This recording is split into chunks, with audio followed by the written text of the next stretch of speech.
Hi, Shira7. I'm back with Diaries of a Former Mortician.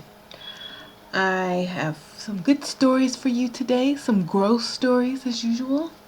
Well, I have some more gross stories to add to my other gross stories. Okay.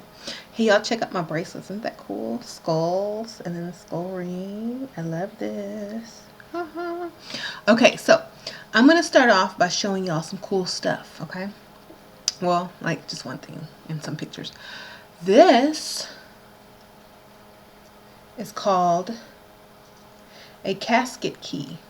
This is how they close the casket. There's like this little cap that screws on and off the casket, and you stick this in there and you turn it like this. If you've ever been to a funeral and you're watching the funeral director close and seal the casket with this kind of like seals it airtight if you have a certain type of casket. Okay, so you can't open the casket like if you go to dig up a grave or something and you try to open the casket. It's not going to open. You need one of these, and I have one.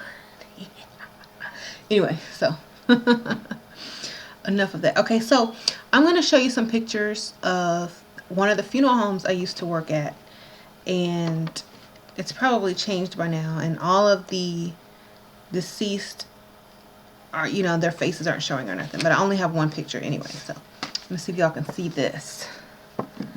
This was one of the embalming rooms where I used to work. You see the embalming tables, and there's the deceased person laying there. This is where they take you after you die. And see that back behind her, that's the embalming machine. And she's just sitting there waiting to be embalmed. You see those black things that are laying on the table? Those are headrests. And she still has her hospital bracelet on. Okay, this place is not very busy. As you can see, there's only one body. Okay, so that's one of the pictures. And then like in some funeral homes, they have a casket display room where you go and pick out the casket like you want. And then there's partial caskets, pieces of caskets, so you just can see how they look on the outside. And then they have whole caskets that you can look at. So I'm going to put that up. Here is a picture of the casket. Oh, sorry. The casket display room. And you just go in there and you pick the casket just like you're buying a new car. Okay. Some of them range from like $600 up to $20,000. Like seriously, it's like buying a car almost. This picture kind of has something on it, but this casket is like a very nice casket. It's a wooden casket. I think it's cherry wood or something, or a mahogany. I'm not sure. I forgot. It's been so long, but that's a really nice one. Okay, that's about a $10,000 casket right there. Okay, so anyway, y'all saw a few of the pictures. So yes, I used to work there, and okay, so I have a gross story. It's not really gross, it's kind of weird. So have y'all heard about those stories where people say the dead body moved or something like that? Well, it does happen, but it's super rare. Unfortunately, I got to experience it. Okay, so let me tell you all my story. So this old guy, he died, and everyone knew he was dying, so they had the funeral home on call, and he was in the hospital. So as soon as he died, they called the funeral home to come pick him up. They bring him back to the funeral home and into the embalming room, and he's still warm. Like his body's still warm. Like you don't turn cold like 2 seconds after you die. Your body has to naturally drop the temperature. So he's still warm, and his skin's still soft. And so they put him on the table. Okay, he's pronounced dead, okay? They put him on the table, and his hand is like laying on the table like this, right? All of a sudden, I see this on his hand. Oh my God, it was like the first time I've ever seen it. I was like, his finger moved. I think he's alive. I think he's alive.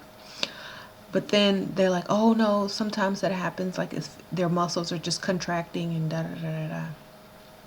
So then, you remember the headrest that I showed you on the picture, the little black headrest? Well, we lifted his head up to put his head on the headrest, and then he groaned. He said, "Ugh."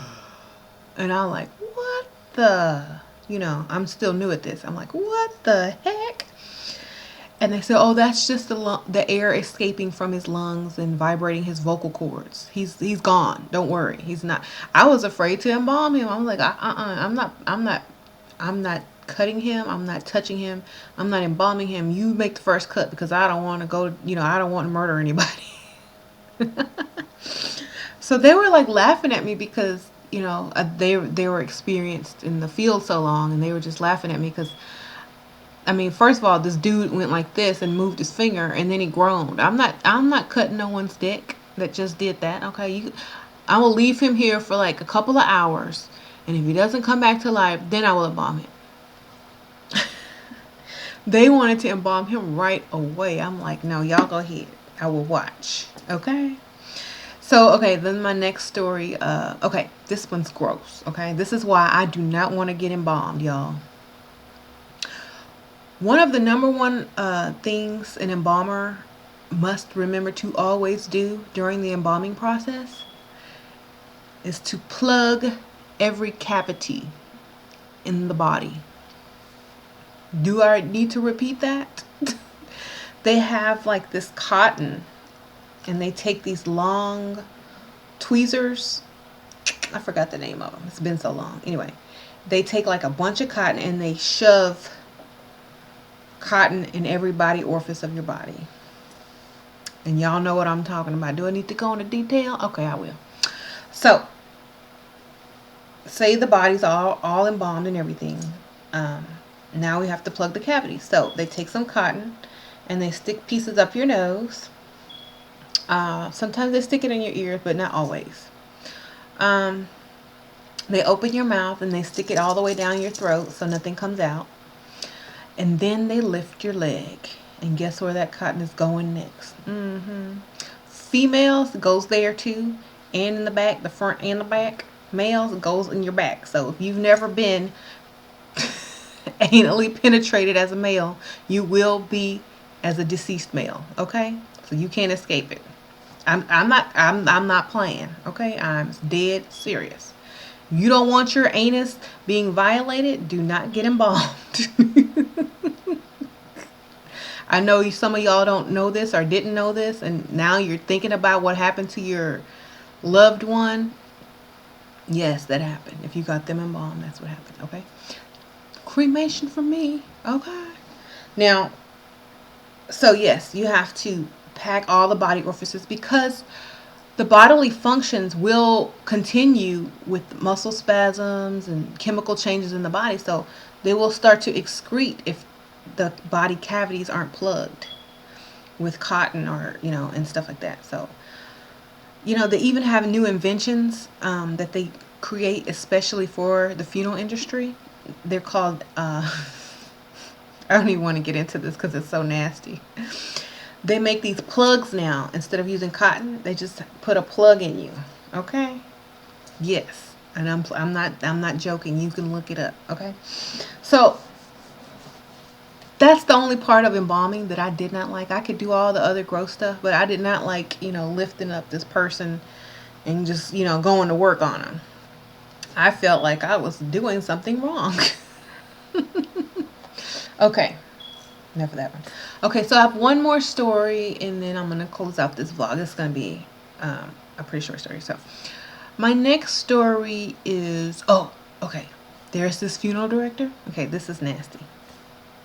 So, by law, you are supposed to hire a biohazard medical waste company to take the trash that you use in the embalming process, like all the bloody robes or sheets, or just the gloves and all the stuff that you would take out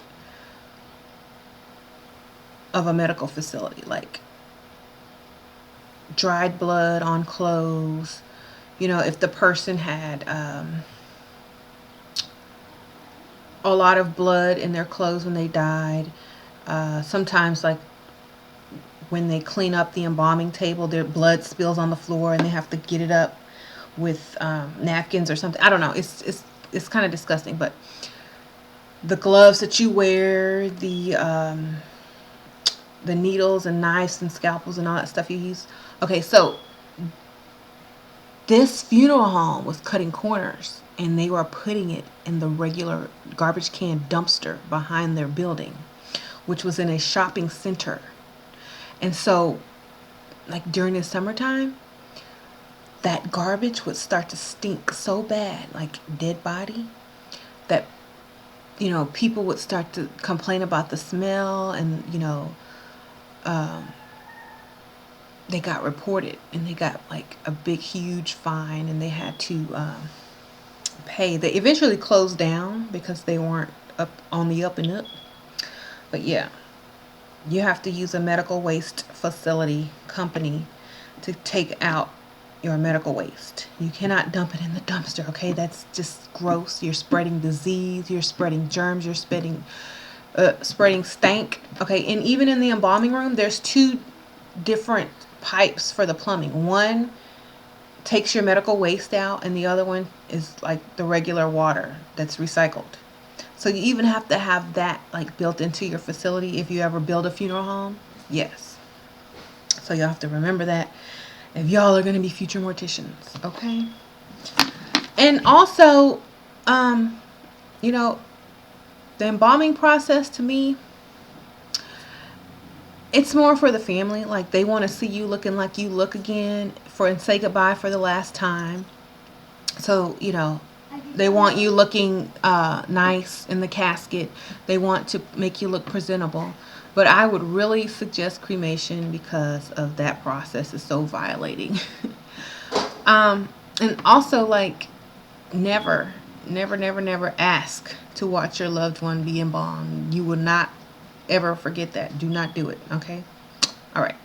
So, that is my vlog for the day. I hope you enjoyed it. If y'all have any questions, ask me, or if you all want to hear a specific story or a specific story about, a certain thing that you come up with, see if I've experienced it, just feel free to ask, okay? All right.